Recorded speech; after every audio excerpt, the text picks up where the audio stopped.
ED इस देश की सबसे प्राइम इन्वेस्टिगेशन एजेंसीज में से एक सोच करके बनाई गई थी। उसका काम है देश में काला धन पकड़ना, ड्रग मनी पकड़ना। लेकिन आज के दिन ईडी की क्रेडिबिलिटी जीरो से भी नीचे जा चुकी है। लोग उसको कैसे देखते हैं? लोग उसको बीजेपी के किसी पॉलिटिकल विंग की तरह देखने लगे हैं। जैसे भारतीय जनता पार्टी को कहीं हल्ला हंगामा करवाना होता है तो वो युवा मोर्चा के लोगों को भेज देते हैं, बजरंग दल के लोगों को भेज देंगे वहां पे हल्ला हंगामा करने के लिए। उसी तरह से अब लोग ये समझ रहे हैं कि ईडी को भी पॉलिटिकल कैंपेन में भेज दिया जाता है कि जाओ हमें यहां पे चुनाव लड़ना है, उससे पहले तुम कुछ हल्ला हंगामा करो, झूठ बोलो, किसी का भी नाम ले दो। ये सब आज के दिन में ईडी कर रही है, जिसका काम था देश में काले धन को पकड़ना, जिसका काम था देश में ड्रग मनी को पकड़ना। मैं ऐसा क्यों कह रहा हूं?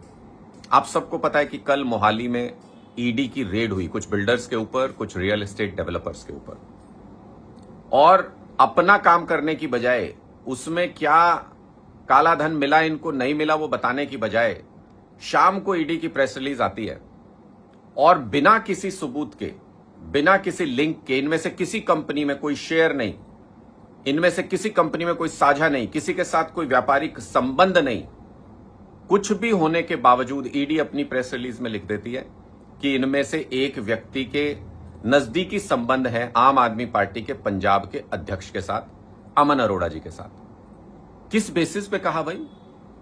ईडी कब से बिना जांच के, बिना केस के अपनी प्रेस रिलीज में पॉलिटिकल लोगों के नाम लेने लगी और ये लिख करके कि आम आदमी पार्टी के प्रदेश अध्यक्ष के नजदीकी व्यक्ति है ये। अब मैं सच्चाई बताऊं, कल जो रेड हुई थी उसकी सच्चाई बताऊं, अमन अरोड़ा जी का तो दूर दूर तक कोई लेना देना नहीं इन लोगों से। उन्होंने बहुत स्पष्ट भी कर दिया कि उन्होंने बहुत साफ सुथरी जिंदगी जी है, जो जांच करनी है कर लो। लेकिन किसका लेना देना है अब मैं आपको बताता हूं। ईडी की हिम्मत नहीं हुई अपनी प्रेस रिलीज में यह मेंशन करने की कि इनमें से सुरेश कुमार बजाज, जिनके यहां पर कल रेड हुई, भारतीय जनता पार्टी की 2023-24 की डोनर लिस्ट में मौजूद हैं। लाखों रुपए भारतीय जनता पार्टी को इन्होंने डोनेट किए हैं। और डोनेट कौन करता है? जिसका नजदीकी संबंध होता है, जो नेताओं के नजदीक होता है, वो इतने बड़े अमाउंट पार्टियों को डोनेट करता है। अब मैं ईडी से पूछना चाहता हूं, ईडी के अधिकारियों से पूछना चाहता हूं, थी तुम्हारी हिम्मत कि तुम ये लिख सको कि इनमें से एक व्यक्ति जिसके यहां रेड हुई, जिसके यहां पर हमने कागजात बरामद किए, कुछ भी बरामद किया, उसका भारतीय जनता पार्टी से बेहद नजदीकी संबंध है। उसने भारतीय जनता पार्टी को 2023-24 के, आप खुद भी चेक कर लीजिएगा, मैं बता रहा हूं, 2023-24 की डोनर लिस्ट में 319 नंबर पर यह नाम लिखा हुआ है, सुरेश कुमार बजाज। आप खुद चेक कर लीजिएगा। है हिम्मत ईडी के अंदर कि वो ये लिख सके कि बीजेपी का एक हाई क्लास डोनर जो लाखों रुपए भारतीय जनता पार्टी को डोनेट करता है, ये ईडी की रेड उसके यहां पे हुई थी। जो कुछ भी मिला, काला धन मिला, कागज मिले, वो ऐसे व्यक्ति के यहां मिले जिसका बीजेपी से नजदीकी संबंध है, जो बीजेपी का बहुत बड़ा डोनर है। अब आ जाइए दूसरे व्यक्ति के खिलाफ। एक गौरव धीर इसमें है जिनके यहां पे रेड हुई थी। ईडी के अंदर हिम्मत है ये बताने की कि चंडीगढ़ कॉरपोरेशन, म्युनिसिपल कॉरपोरेशन ने मार्च 2026 के अंदर की नोट स्पीकर के तौर पर मंच पर बुलाया था इस व्यक्ति को, गौरव धीर को। और ये कितना नजदीकी होगा भारतीय जनता पार्टी का? चंडीगढ़ म्युनिसिपल कॉरपोरेशन में इस वक्त कौन है? Political entity Bharatiya Janata party का राज वहां पे है। ये रही वो अर्बन इनोवेशन समिट जिसके अंदर गौरव धीर को बुलाया गया था। और कौन बुलाया गया था इसी समिट के अंदर? पंजाब के गवर्नर गुलाब चंद कटारिया जी। इसके साथ स्टेज शेयर की गौरव धीर ने। मैं ईडी को चुनौती देता हूं, है उनके अंदर हिम्मत प्रेस रिलीज जारी करके और ये कहें कि गुलाब चंद कटारिया जी से नजदीकी संबंध है गौरव धीर के, जिसके ऊपर कल ईडी की रेड हुई थी? हिम्मत नहीं है।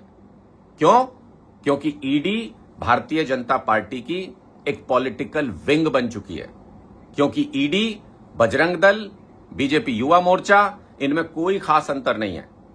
सिर्फ सरकारी जामा, सरकारी मुखौटा पहन करके ईडी अपना काम करती है। काम वही कर रही है जो भारतीय जनता पार्टी बजरंग दल से कराती है, जो भारतीय जनता पार्टी बीजेपी युवा मोर्चा से कराती है, वही काम ईडी भी कर रही है। ईडी पॉलिटिकल विंग की तरह भारतीय जनता पार्टी के काम कर रही है। और चूंकि पंजाब में इनका कोई नाम लेवा नहीं है, चूंकि पंजाब में बीजेपी घुस नहीं पा रही किसी भी तरीके से, इसलिए चुनाव अपने दम पर राजनीतिक तौर पर नहीं लड़ सकती। हो हल्ला करने के लिए ईडी को पंजाब में भेजा जा रहा है और हमारे नेताओं का बिना किसी सिर पैर के, बिना किसी लिंक के, वो प्रेस रिलीज में बताते ना कि कितना अमन अरोड़ा जी का इन कंपनी में शेयर है जहां पे तुमने रेड की है, या कितना काला धन अमन अरोड़ा जी के किसी उसके आप जगह से आपको बरामद हुआ। लेकिन ना, लिख दिया बस ऐसे ही एबीसी फला व्यक्ति से, फला व्यक्ति के नजदीकी संबंध है, नाम लिखना था क्योंकि प्रेस रिलीज के अंदर। ईडी के अधिकारियों को, भारतीय जनता पार्टी को इस घटिया राजनीति के लिए शर्म आनी चाहिए। और अगर हिम्मत हो, मैंने 2 आपके सामने उदाहरण दिए हैं, बाकियों के भी निकालेंगे तो सबके निकल आएंगे, क्योंकि हर काले धन वाले का नजदीकी संबंध बीजेपी वालों से है।